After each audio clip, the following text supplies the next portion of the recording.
Hello, future podcasters. My name's Justin Kempf. I'm the host of the podcast Democracy Paradox, and I'm here to talk about how to book world-class guests.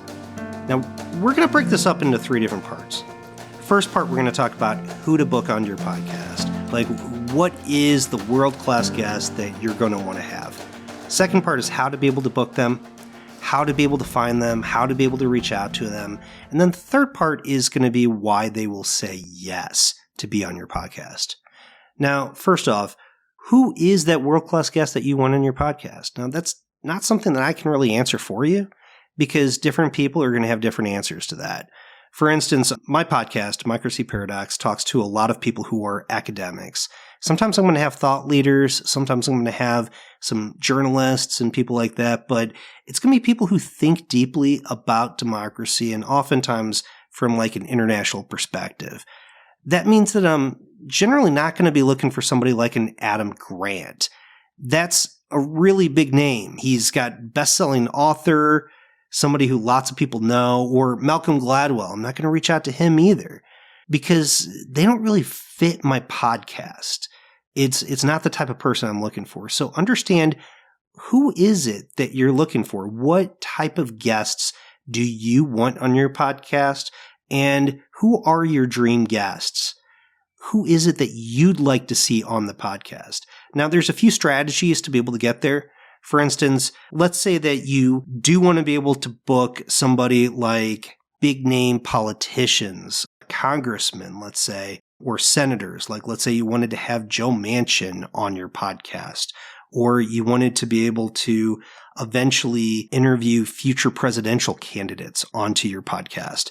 The easiest way to be able to do that is to be able to start out with politicians that you can reasonably be able to book that might have some kind of connection back to those type of people.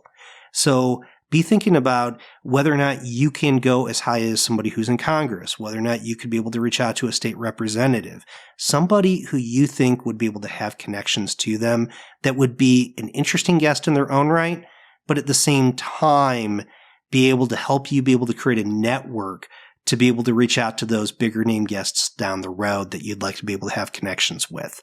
In my world, I oftentimes have lots of connections with publicists. I have lots of connections with people in publishing houses. And of course, I have lots of connections with academics themselves.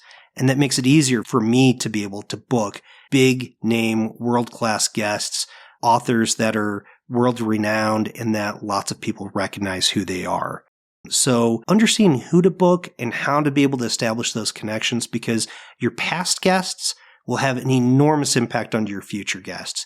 Even if they don't actually know each other, just the fact that they recognize each other's names will make it easier for you to be able to make those connections and eventually for somebody to say yes. Now, second thing is going to be about how to be able to book them.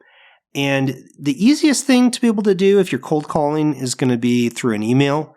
And if you do that, make sure that you keep it short, keep it very simple. Oftentimes I only have 2 paragraphs and they're usually only like 2 to 3 sentences per paragraph. The first paragraph, I'll maybe simply say something about them, like what it is that I'm impressed about what they've done, whether it is that they've written a book, whether they gave a speech, something about them to say, congratulations on X. And then the next couple sentences, 2 sentences maybe, just kind of mention about the podcast itself. Now, the next paragraph is going to be about the logistics. Are you available on such and such date? I usually record using Zoom, whatever those logistics are. It makes it easy for the person to understand what it is that you're asking them to do because there isn't much there. If you do it over the phone or in person, try to do what's called an elevator pitch. Keep it to just a minute. Don't spend a lot of time talking to them about what it is you're hoping to do. From there, you're going to be able to hopefully get a response back that might even ask you some more questions. Don't feel bad if you didn't include all that information in your initial pitch.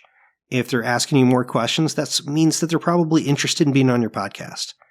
Put yourself in a great position, reach out to people that you're interested in talking to, and see if you can establish those connections. Now, as you kind of do that, you're going to be building a network that will make it easier for you to look for higher and higher profile guests.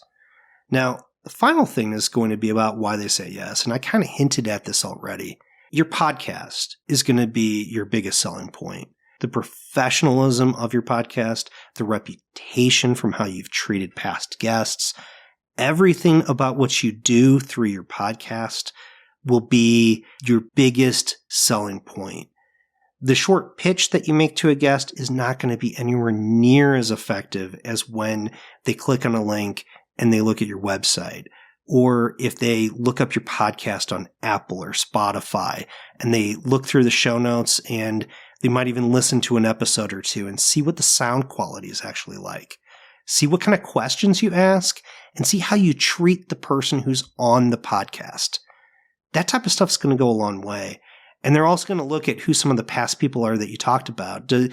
Is the type of podcast, the type of people you bring on, are these the people they want to be associated with?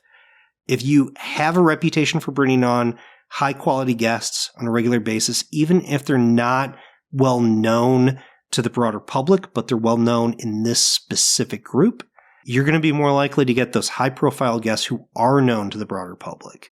Building a reputation, building a brand, if you will, is going to be the easiest way for you to be able to turn those mild curiosities when you send out an email or you reach out to somebody about being on the podcast into definite yeses where people are interested in participating with you on the podcast. That's kind of how I would approach this. That's the strategy that I always use is I focus on trying to understand the type of people that I'd like to have on the podcast, having a good sense of who those people are, researching that out, and planning that in advance. The second thing is I do a very simple ask to be able to get my name out there. And it's usually pretty effective because if you're asking the type of people that you would expect to be on your podcast anyway, it's going to be pretty natural for them to want to be on your podcast once you have a large body of work. And then the final thing is that they'll likely say yes if it's a natural fit. So continue working on your podcast, continue bringing on guests, even if they're not super big names at first. If you build up a reputation for the podcast and for the quality of your podcast, and you build up a network of names that you can be able to talk to and you can help you be able to reach out to people that maybe don't have public emails, don't have public profiles, you can eventually be able to book some really impressive world-class guests based on who you are and the type of podcast you present. So hopefully this has been helpful. Good luck to all you future podcasters.